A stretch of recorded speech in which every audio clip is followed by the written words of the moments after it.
உலக மக்கள் எல்லோருக்கும் வணக்கம். இது உங்கள் அம்பிகை ஜோதிடம். நான் உங்கள் ஜி கோபால் பேசுகிறேன். இன்னைக்கு நம்ம பேசக்கூடிய தலைப்பு மாத பலன்கள். மாத பலன்கள் வரிசையில் பிப்ரவரி மாத பலன்கள் மகர ராசிக்காரங்களுக்கு எப்படி இருக்கும் அதை பத்தி தான் இந்த வீடியோவில் நம்ம பார்க்க போறோம். முதல் இந்த மாத கிரக அடைவுகள் எப்படி இருக்குன்னு பார்க்கலாம். கும்பத்தில் சனி பகவான், மீனத்தில் ராகு பகவான், மேசத்தில் குரு பகவான், கன்னியில் கேது பகவான், தனுசுவில் இப்போ பார்க்க போனா புதன், சுக்கிரன், செவ்வாய் இப்ப இருக்கிறாங்க. மகரத்துல சூரிய பகவான் ஜனவரி மாசம் 15ஆம் தேதியே ஷிஃப்ட் ஆயிடுறார். அப்ப அவர் ஷிஃப்ட் ஆகக்கூடிய அந்த காலகட்டமாகப்பட்டது மகர சங்கராத்திரின்னு சொல்லுவாங்க. அதாவது தமிழர் திருநாள். உங்க எல்லாத்துக்குமே தமிழ் திருநாள் பொங்கல் வாழ்த்துக்கள். இது இந்த மாத கிரக அடைவுகள். இதுல தனுசுல இருக்கக்கூடிய அந்த புதன் பகவான் ஆகப்பட்டது பெயர்ச்சியாகி மகரத்துல சூரியனோடு சேர்ந்துடுறாங்க. அதுக்கப்புறமாகப்பட்டது செவ்வாய் பகவான், தனுசுல இருக்கக்கூடிய செவ்வாய் பகவான் ஆகப்பட்டது பெயர்ச்சியாகி மகரத்துல 6ஆம் தேதி மகரத்துல இணைஞ்சிடுறாங்க.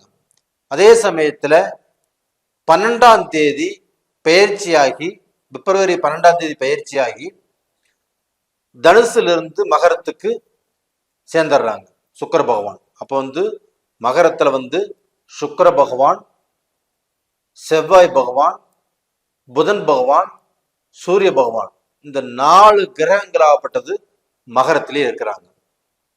இதுல செவ்வாய் பகவான் ஆகப்பட்டது மகரத்துல உச்ச பலம். அப்ப டோட்டலா பாத்தீங்கன்னா இந்த மாதமாகப்பட்டது மகர ராசிக்கு கிரக அடைவுகள் ஆகப்பட்டது சூப்பரா இருக்குது. எப்படி சூப்பரா இருக்குதுன்னா,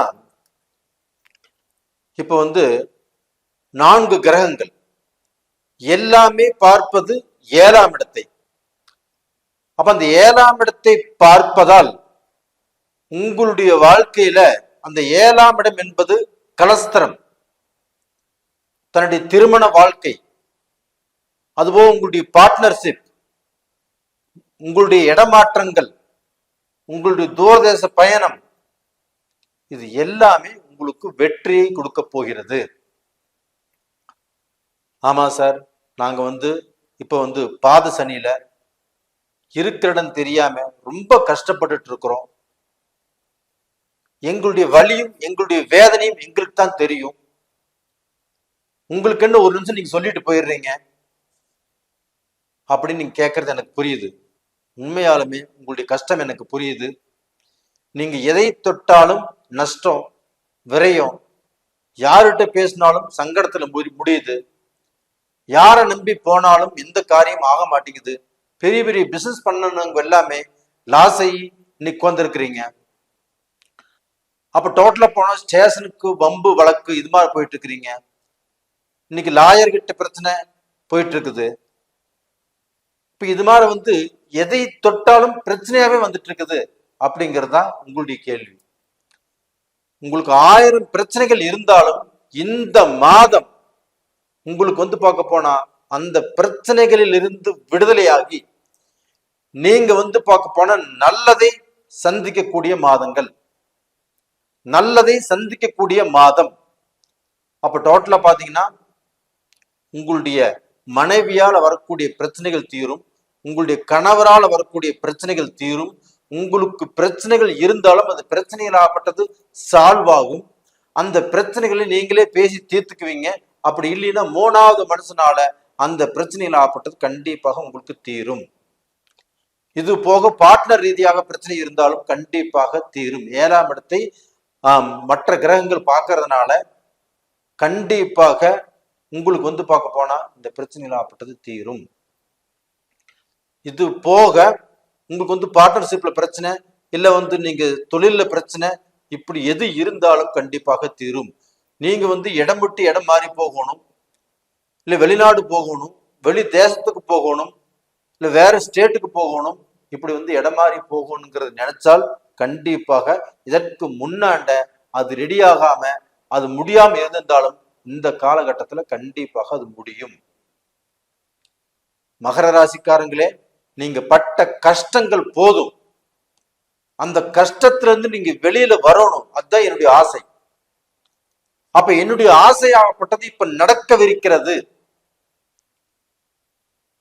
நீங்க எல்லாரும் துணிந்து செயல்படுங்கள். உங்களுடைய கஷ்டத்தையே நினைச்சு நீங்க போய் மூளையில போய் உட்கார்ந்துட்டீங்கன்னா உங்களுடைய தெம்பு போச்சு, உங்களுடைய தைரியம் போச்சு, உங்களுடைய தன்னம்பிக்கை போச்சு. அப்ப அந்த தன்னம்பிக்கை தைரியத்தையும் வளர்த்து இந்த மாசம் நாம எப்படி இருந்தாலும் நம்மளுக்கு இருக்கக்கூடிய பிரச்சனைகள் ஆகப்பட்டது நம்ம சால்வ் பண்ணுவோம். நம்ம பிரச்சனைகள் ஆகப்பட்டது தீரப்போகுது. நாம ஒருத்தருக்கு சொன்னாலும் கேட்க போறாங்க. அப்படிங்கிற அளவுக்கு இந்த மாசம் கண்டிப்பா நல்லா இருக்குதுங்க. மகர ராசிக்காரங்களே, நீங்கள் எதை பத்தியும் கவலைப்படாமல் தைரியமாக நீங்க பார்க்க போன இந்த மாசத்துல உங்களுக்கு என்ன பிரச்சனைகள் இருந்தாலும் சால்வ் ஆகக்கூடிய வாய்ப்புகள் உங்களுக்கு இருக்குது. அதே சமயத்துல உங்க ராசிக்கு 2ஆம் இடத்தில் சனி பகவான் இருக்கிறாங்க. அப்ப அந்த சனி பகவான் ஆகப்பட்டது உங்களை ஏதாவது ரூபத்துல கெடுத்துருவாங்கன்னா கண்டிப்பா கெடுக்க மாட்டாங்க. உங்க ராசிக்கு 3ஆம் இடத்தில் ராகு பகவான் இருக்கிறாங்க. இந்த ராகு பகவான் ஆகப்பட்டது கண்டிப்பாக உங்களுக்கு பல நாள் பிரச்சனைகள் எதுவாக இருந்தாலும் உங்களுடைய பிரச்சனைகளை பார்க்க போனா ஏதாவது ரூபத்துல தீர்த்து கொடுப்பாங்க. அப்ப ஏதாவது ரூபத்துல உங்களுக்கு தொழிலை கொடுப்பாங்க, ஒரு வருமானத்தை கொடுப்பாங்க, இல்ல வெளிநாட்டு தொடர்பை கொடுப்பாங்க. இது மாதிரி வாய்ப்புகள் இருக்குது.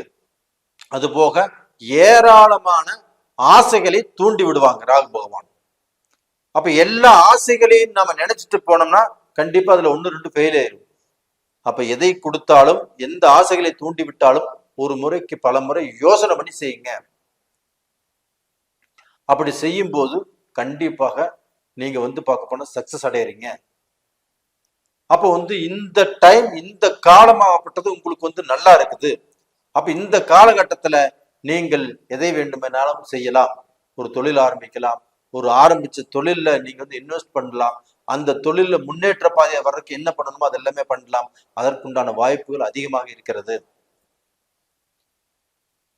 அது போக நீங்க பார்க்க போனா இப்போ சுறுசுறுப்பாக நான் செய்யறது கரெக்டா வரும், நான் ஃபோக்கஸ் பண்ணி செய்யறேன் அப்படிங்கிறது பார்க்க போனா நீங்க அது மாதிரி நினைச்சு நீங்க செஞ்சீங்கன்னா கண்டிப்பா நல்லது நடக்கும். மகர ராசியில பிறந்தவங்க உத்திராட நட்சத்திரம், திருவோண நட்சத்திரம், அவிட்ட நட்சத்திரம் இதுல பிறந்திருப்பீங்க. உத்திராட நட்சத்திரம் சூரிய பகவானுடைய நட்சத்திரத்துல பிறந்திருக்கிறீங்க. அந்த சூரிய பகவான் உங்க ராசியிலேயே இருக்கிறாங்க, உச்சம் பெற்ற செவ்வாயோடு சேர்ந்து. அப்ப அந்த சூரிய பகவானால உங்களுக்கு கெடுதல் இல்லை, உங்களுக்கு பிரச்சனை இல்லை. உங்க ராசியிலே இருக்கிறாங்க. உங்க ராசியை விட்டு 2ஆம் இடத்துக்கு கண்டிப்பா பிப்ரவரி 15ஆம் தேதி மாறிடுவாங்க. புதன் பகவானும் 20ஆம் தேதி அதே பெயர் செய்யறாங்க கும்பத்துக்கு. அங்கேயும் சூரியனும் புதனும் இணைஞ்சிருக்கிறாங்க புதாதித்ய யோகத்தோடு. மகரத்திலேயும் அதே யோகத்தோடு தான் இருந்தாங்க. அப்ப அந்த யோகம் உங்களுக்கு கண்டிப்பாக வேலை செய்யும். அது போக திருவோண நட்சத்திரம் சந்திர பகவானுடைய நட்சத்திரம். அப்ப இந்த சந்திர பகவானுடைய நட்சத்திரத்தில் பிறந்தவங்க நிறைய பேர் நிறைய கஷ்டத்துக்கு ஆளாகி, நிறைய பிரச்சனைக்கு ஆளாகி, எது நினைச்சாலும் நடக்காமல், எது செஞ்சாலும் அது பிடிக்காமல், ஏதோ பார்க்க போனா காலத்தின் கட்டாயம் நான் உயிரோடு வாழ்ந்துட்டு இருக்கிறேன் அப்படிங்கிற அளவுக்கு தான் வாழ்ந்துட்டு இருக்கிறீங்க. அவங்களுக்கு எல்லாமே நல்ல காலம் வந்தாச்சு. நீங்க பார்க்கணும் நல்லா இருக்க போறீங்க, நீங்க நிம்மதியா இருக்க போறீங்க, நீங்க தைரியமா இருக்க போறீங்க. ஃபர்ஸ்ட் பார்க்க போனா உங்களுக்கு உண்டான தெம்பை வளர்த்திக்கோங்க, ஒரு தைரியத்தை வளர்த்திக்கோங்க, தன்னம்பிக்கையை வளர்த்து கொள்ளுங்கள். கண்டிப்பா நீங்க நல்லா இருக்க போறீங்க. அவிட்ட நட்சத்திரம் செவ்வாய் பகவானுடைய நட்சத்திரம். செவ்வாய் உச்சமாக இருக்கிறாங்க. மகர ராசியில் பிறந்தவங்களே, இந்த செவ்வாய் உங்களுக்கு 4ஆம் இடத்து அதிபதி. அவர் உச்ச பலமா இருக்கிறதுனால வண்டி வாகனம் வாங்கலாம், பழசு கொடுத்துட்டு புதுசு வாங்கலாம், ஏதாவது ஒரு சொத்து வாங்கலாம், ஏதாவது ஒரு சுப செலவுகள் செய்யலாம், ஏதாவது ரூபத்துல ஒரு கிரயம் நீங்க பண்ணியே தீர்வீங்க. உங்க வீட்டுல வந்து பார்க்க போனா சுப விரைய செலவுகள் கண்டிப்பாக நடந்தே தீரும். தைரியமாக இருங்க. டோட்டலா பாத்தீங்கன்னா எக்காரணத்தை கொண்டும் இந்த காலகட்டத்தில் எந்த பிரச்சனையும் இல்லை, நீங்க பயந்துக்க வேண்டியதும் இல்லை. மகர ராசியில் பிறந்தவங்கள நீங்க என்ன நிறைய ஊக்குவிச்சுட்டு இருக்கிறீங்க, நல்லா சப்ஸ்கிரைப் பண்றீங்க, எனக்கு நல்ல ஆதரவு கொடுக்குறீங்க, என்னுடைய சேனலை பார்த்து ரொம்பவே வந்து பக்கம் என்ன வளர்த்து விடுறீங்க. இது எல்லாத்துக்குமே உங்களுக்கு என்னுடைய மனமார்ந்த நன்றிகள்.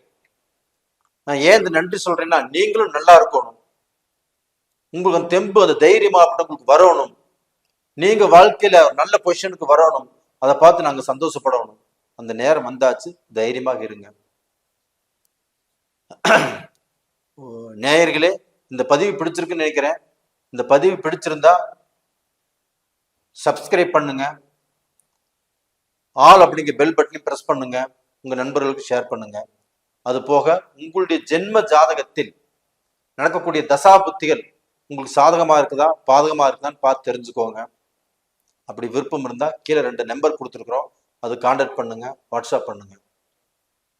நேயர்களே, உங்களிடமிருந்து விடைபெறுவது உங்களின் ஜி கோபால். நன்றி, வணக்கம்.